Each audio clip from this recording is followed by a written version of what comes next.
Surprise our principal subjects and get them back to our studio during a 1-minute commercial break.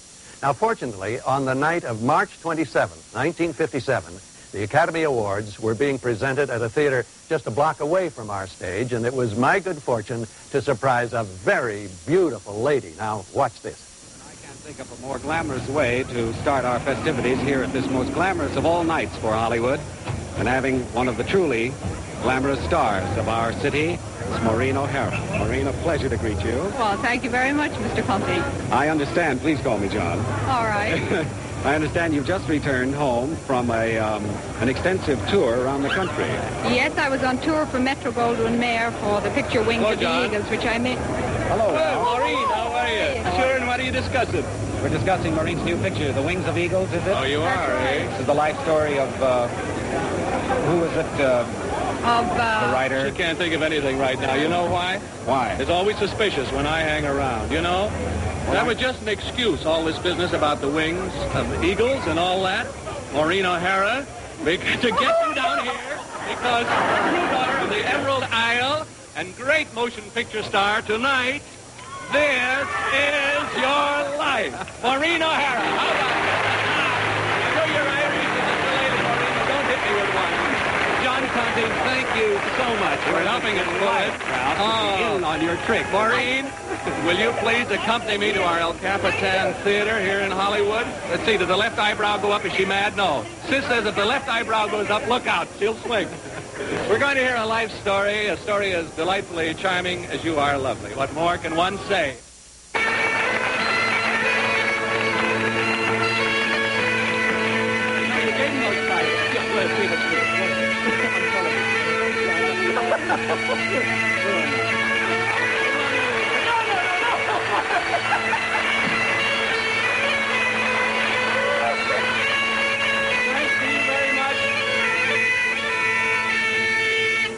Oh, we fought everything else, boys. We can't be fighting that. Thanks to Sean Moore Rice and Donald Bouchard for providing the fitting escort for our lovely Irish colleen, Maureen O'Hara.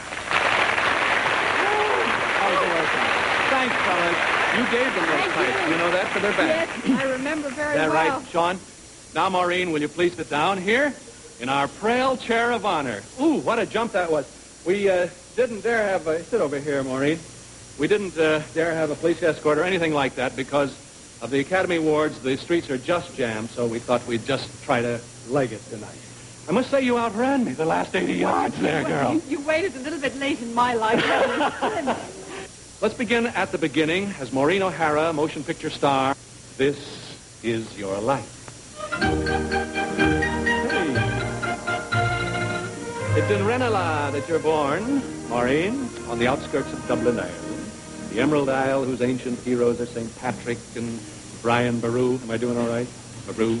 The rich tradition of a colorful land is your natural heritage, and you love that tradition, don't you? I certainly do. Have you ever heard the eerie wail of the banshee? Oh, I certainly have. What is a banshee?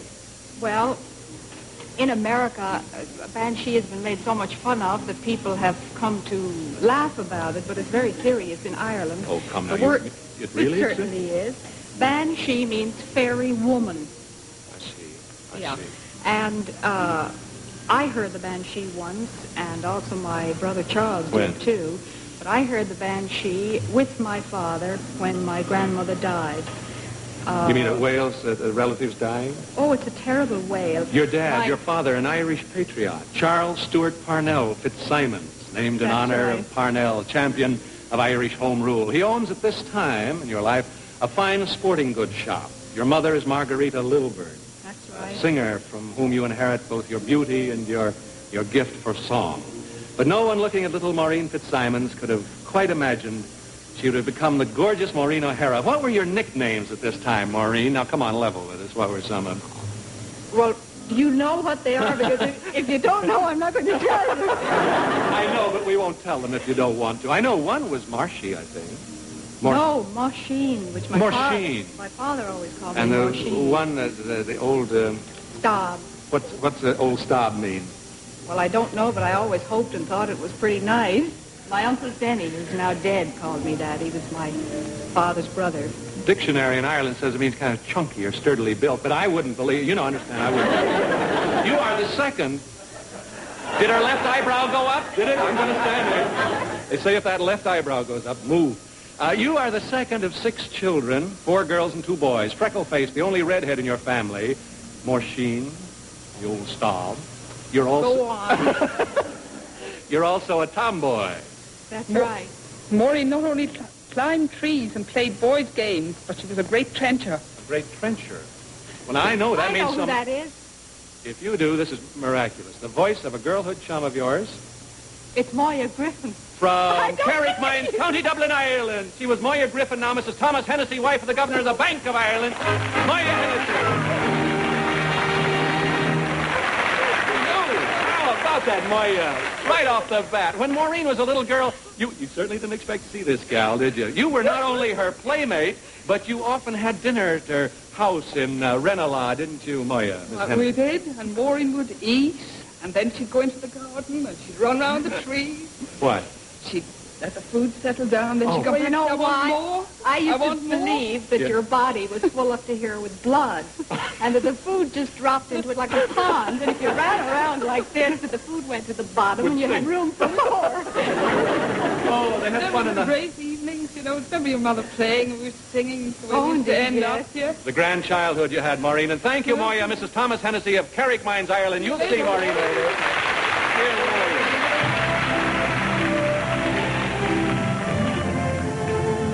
Your athletic childhood, Maureen, foretells the athletic young woman you're to become, and who's to insist on doing most of her own stunts in movies. Yes, right. She used to love to play an Irish game called Camogie. How about it, Maureen, your mother and father, Mr. and Mrs. Charles Fitzsimons of Brentwood, California.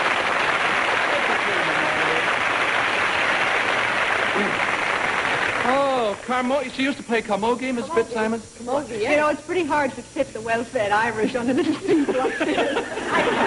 You're doing nobly. We conjectured over it, and I think it worked out all right, didn't it, there? What is camogie, Mr. Fitzsimons? Well, Ralph, camogie is what you might call a form of legalized mayhem. Oh, it is? Yes, it's played with a stick, Irish game, much like a hockey stick, but much heavier, and a ball like your baseball. Yes. It's a strenuous game, and one in which you can get and give very hard knocks.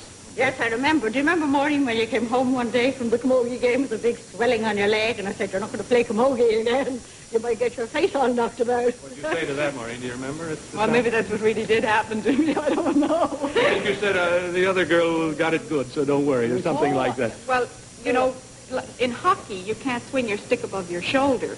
But in camogie, you can take a round swing like that. Oh, you can get them And good. my favorite thing to do was wait till they were taking that round swing, and when they were up, I'd come in underneath and rob the ball. Ooh. Your father, Maureen, was a director of a famous soccer football team called the Shamrock Rovers, and you were its strongest rooter. Best team in Ireland. Well, I'm not debating that. I agree with you. And you were the unofficial mascot, too. You loved soccer football so much. What did you want your father to do? I wanted to start a soccer football team for women. So that you could play. Besides athletics, you had a childhood enthusiasm for acting, Maureen. She had that. Remember the playroom behind our garden in Ranelagh? Florrie! And the plays we used to give there, Maureen? Yes, Maureen. Your sister, Florrie, now Mrs. Atlee Harding Clark from Montreal, Canada. Your sister, Margot, now the wife of Marine Lieutenant Colonel Harry Edwards of Oakton, Virginia. Your brothers, motion picture producer Charles Fitzsimons, and motion picture actor James, professionally known as James Fox. Get in the middle and let's kind of line them up again there. Let's see, that's Florrie over there and Margot, and then, of course, Maureen. And there's Charles, and here is Jim, or James Fox, as he's known professionally in acting. As you know, Maureen, your sister Peggy in Ireland cannot be with us tonight, but this is the first time in 18 years that 7 of you have all been together. Well, with Mommy and Daddy along, too. Yes. When you were children, you and Maureen used to sleep in the same room, didn't you, Margot? Yes, that's right. And Maureen used to sing me to sleep with Daddy's favorite lullabies. Well, you know, Not a shillelagh, I hope. they say Margot can't carry a tune in a bucket, so maybe... Well, she either sang her to sleep or fought her to sleep. Fought her to sleep? Yeah. Peggy and I slept on the far side of the house and used to write songs about one another, not complimentary ones. Oh, far. But let anybody else say anything against us, and they had the whole family to cope with. Well, do you remember a little thing called 10 and 10 or 20? That's the one we hadn't been asked about, I guess. How about those shows Maureen used to put on in the playhouse? We had a thing that we used to say when we couldn't go any further, when it was the most awful insults we could think of, and we had nothing else to say, and just out of frustration, we said this thing that meant nothing. You remember? You yellow-looking, tellow-looking, tin-straight copper, colored head for a half-yard rug. Tune in next week to understand what that is. We'll get the translation and send it back. Charles, what about that playhouse? Well, Maureen used to write the shows, direct them, produce them, star in them, and of course we all played bit parts whether we liked it or not. That was before Charlie was old enough to boss us around. And it was from this homespun beginning that a great motion picture career was to blossom. Maureen, now you members of the family, don't go away because we have more wonderful family stories about Maureen's girlhood, stories in which you participated. As Maureen, we trace your rise to worldwide fame and stardom. Maureen O'Hara.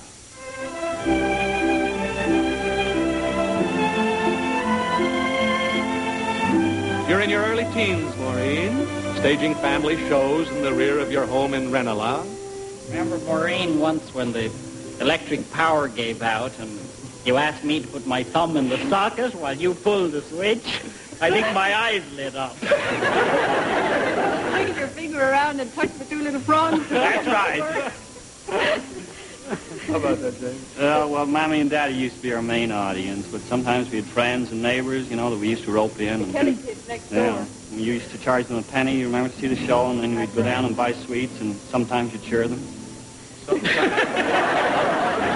say, my brother.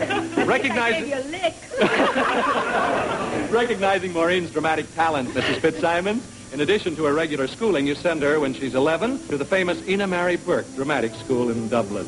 Mr. Fitzsimons doesn't discover this for about a year. Now, why did you keep it from him, Mrs. Fitzsimons? Well, I didn't know how he'd take it. Oh? Well, Ralph, I actually thought that acting was a vagrant type of life. Yeah.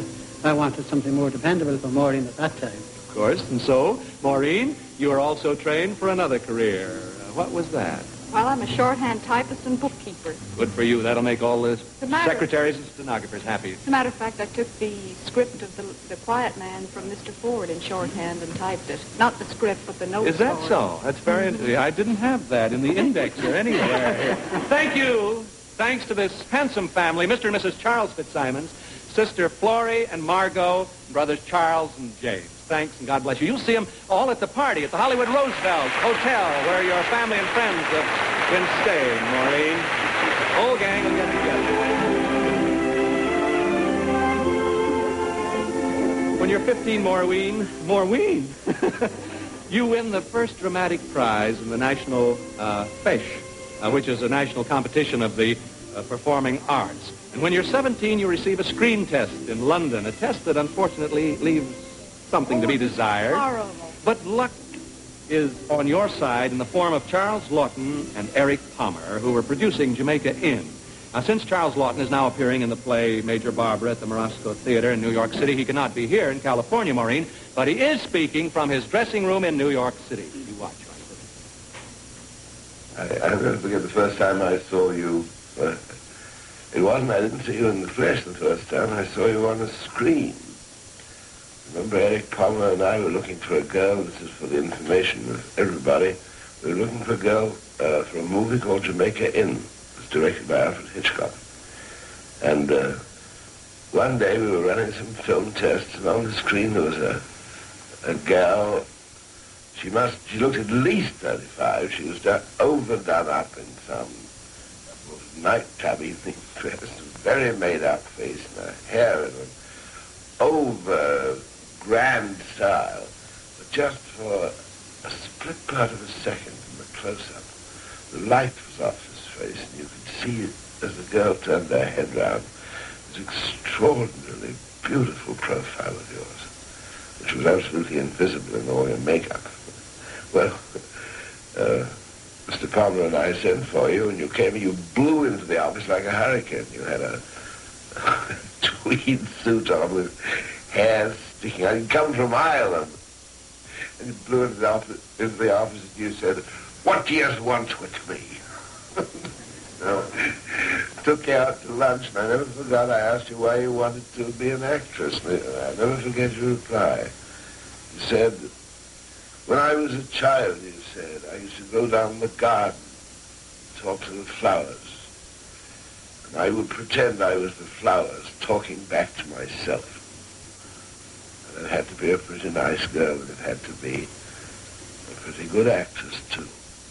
And heaven knows you're both." Thank you, Charles Lawton. Maureen, you changed your name for Jamaica Inn from Maureen Fitzsimons to Maureen O'Hara. Yes, Maureen, the voice of a great motion picture producer. He's recuperating from an illness, but he wanted to be here tonight to reenact his important role in your life. Here's Mr. Eric Palmer, right here. He's a wonderful person.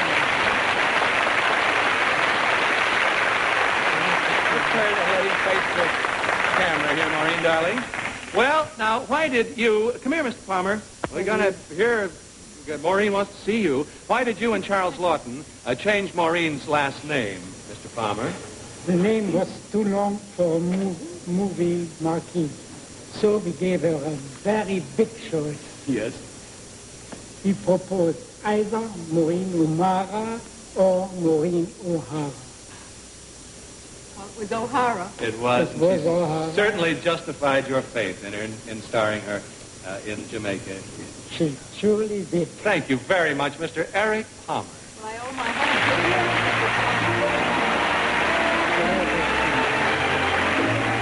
whole Maureen says I owe my whole career to Mr. Palmer. Well, now, 1939, still in your teens and with a magnificent motion picture career ahead, you're brought to Hollywood by RKO, Maureen. After a number of starring roles, the great director John Ford selects you to star in 20th Century Fox's How Green Was My Valley. You've starred in 5 pictures for him, more than for any other director. And there in our audience is Mr. John Ford, right down there. My favorite director. Well, you're going to see him at the party. John, what do you got to say to this? Well, I hear it calling jazz. For them all good. I hope it's all good. Knowing Mr. Ford and Maureen, I don't know, but I guess it was all right there. Thank you very much. What are the girls doing here? Here are 10 fine actresses who appeared with you in How Green Was My Valley, and whom John Ford calls his rosebuds. They were all in How Green Was My Valley. Thank you very much, Mr. Ford and the Rosebuds. In 1941, Maureen, you get married, a marriage that is dissolved a number of years later. June 30th, 1944, your daughter Bronwyn is born. On January 25th, 1946, you proudly become an American citizen. Sure, Maureen, it's the luck of the Irish that's given you such a fine daughter as your Bronwyn. And here she is. Here's the Bronwyn. How's Mommy doing? Great. That's good. You sit there by her, sweetheart. Oh, my. Two beautiful girls now. As is true with every mother, Maureen, in your daughter's girlhood, you relive your own. And when you were Bronwyn's age and the most loyal fan of your father's football team, the Shamrock Rovers, you had a very special idol on that team. Hello, Maureen. You have not heard my voice for about 16 years. I wonder, do you remember me? It's got to be one of the Maureen, he was off the team. one of the greatest players in the history of international soccer football, formerly center half and fullback of the Shamrock Rovers, flown here from Dublin, Ireland, your childhood idol, Joe Williams. Joe Williams. Joe Williams. How are you? Well, you've seen me again. Tell you. Brought you something now that you like from the boys. Instead of you getting autographs, all the boys autographed this ball for you. Thank you. Boys which you used to like when you were young. Thank you, Joe Williams of Dublin, Ireland. I'm sure Maureen will treasure this. See you later. You know, I went to my first dance with Joe. You did? Tell us that. You, Daddy didn't know. Well, yes, he did. He gave me permission to go when Shamrock Rovers won the Now, cup. don't hit him. Now, don't hit him just because he forgot he took you to a dance at one time. Maureen, he's Well, beside I you. never forgot because he was my hero. Joe, come back, will you? I'm going to get slugged here. Because this is your life. Maureen O'Hara, American of Irish birth. During World War II, you showed your devotion to your adopted land by entertaining our troops, by selling large amounts of war bonds, and by unselfishly giving of your time to the Hollywood canteen. She simmered down. I think, Joe, it's going to be all right. I just wanted you for support. May good fortune be yours forever. Or, as the Irish say in Gaelic, Gnairi da Woherla. Did I do it? Yeah. Gnairi da Woherla. May the road rise with you. That is May what... you have good luck. Right. That's what we will do.